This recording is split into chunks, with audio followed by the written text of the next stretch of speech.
Dans les livres d'histoire, on croise des rois, des empereurs, des explorateurs, mais rarement des reines, des guerrières ou des savantes.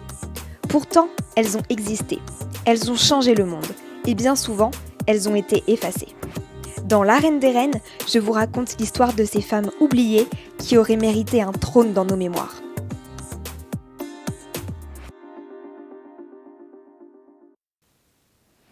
Alors, installez-vous.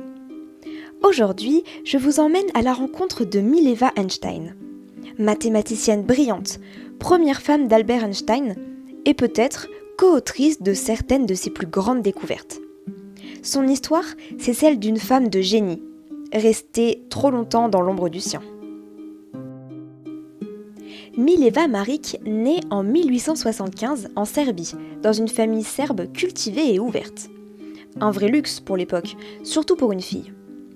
Très tôt, elle montre un don exceptionnel pour les mathématiques et pour la physique.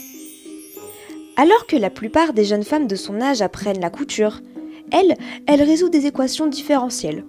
Un passe-temps comme un autre, me direz-vous. Elle est la seule fille admise à la prestigieuse école polytechnique de Zurich en 1896. Un exploit historique. Et devinez qui est dans sa promo ? Oui, un certain Albert Einstein. Ces deux jeunes gens pleins d'esprit se trouvent immédiatement. Ils discutent de physique, de théorie, de philosophie, bref, le coup de foudre intellectuel et amoureux. Albert et Mileva deviennent inséparables. Ils étudient ensemble, écrivent ensemble, rêvent ensemble d'une grande découverte. Dans leurs lettres, Einstein parle souvent de notre travail, de notre théorie. Il écrit même « Comment je serai heureux quand nous aurons terminé ensemble notre œuvre sur le mouvement relatif ». Cette phrase, on la retrouve dans une lettre de 1901, soit 4 ans avant la publication de la théorie de la relativité restreinte. Coïncidence ? Peut-être, ou peut-être pas. Mileva, elle, est une mathématicienne rigoureuse. Einstein, un esprit créatif et intuitif. Ensemble, ils forment un duo complémentaire, un peu comme un compositeur et son orchestratrice. Mais la vie de Mileva, elle, n'a rien d'une équation parfaite. En 1902, Mileva tombe enceinte. À l'époque, une étudiante non mariée, enceinte, c'est un scandale. Elle quitte Zurich et accouche en secret d'une petite fille, dont on perd ensuite toute trace dans les archives. Certains pensent que l'enfant est morte en bas âge, d'autres qu'elle a été confiée à une autre famille.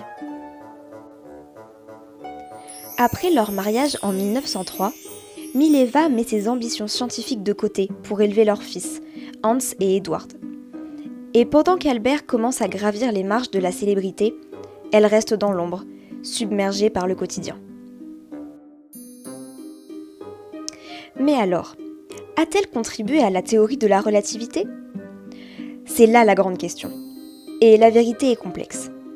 Les lettres entre les deux laissent entendre qu'elle a bel et bien participé à leurs recherches communes.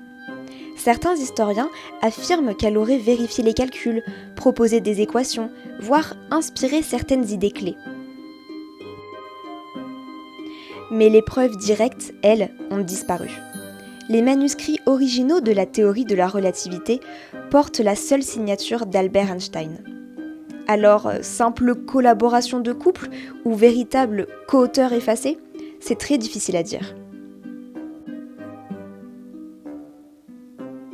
Ce qui est certain, c'est que Mileva a été une partenaire intellectuelle essentielle au moment où Einstein posait les bases de ses théories, et que, sans elle, il n'aurait peut-être pas eu le même parcours.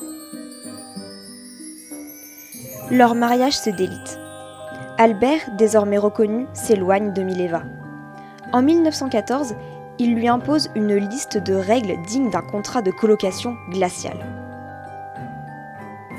Je me permets de vous en citer un exemple.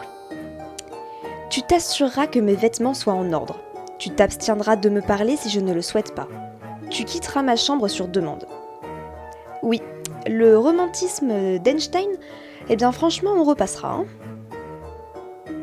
Bon, ils finissent par se séparer. Mileva élève seule leurs enfants, l'un d'eux souffrant de troubles mentaux. Elle ne publie plus rien, vit difficilement et s'éteint en 1948 dans un relatif oubli.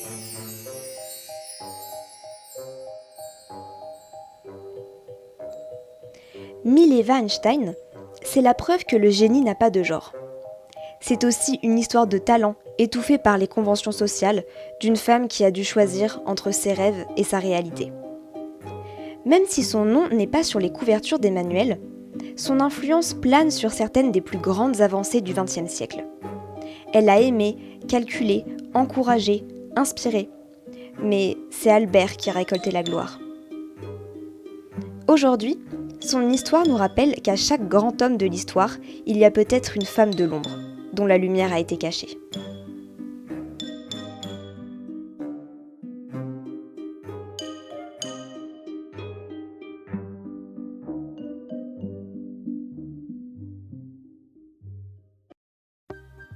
Merci d'avoir écouté cet épisode. Si cette histoire vous a intéressé et que le podcast vous plaît, partagez-le autour de vous. N'hésitez pas également à me laisser 5 étoiles sur votre plateforme d'écoute préférée, ainsi qu'un petit commentaire. À très bientôt pour un prochain épisode.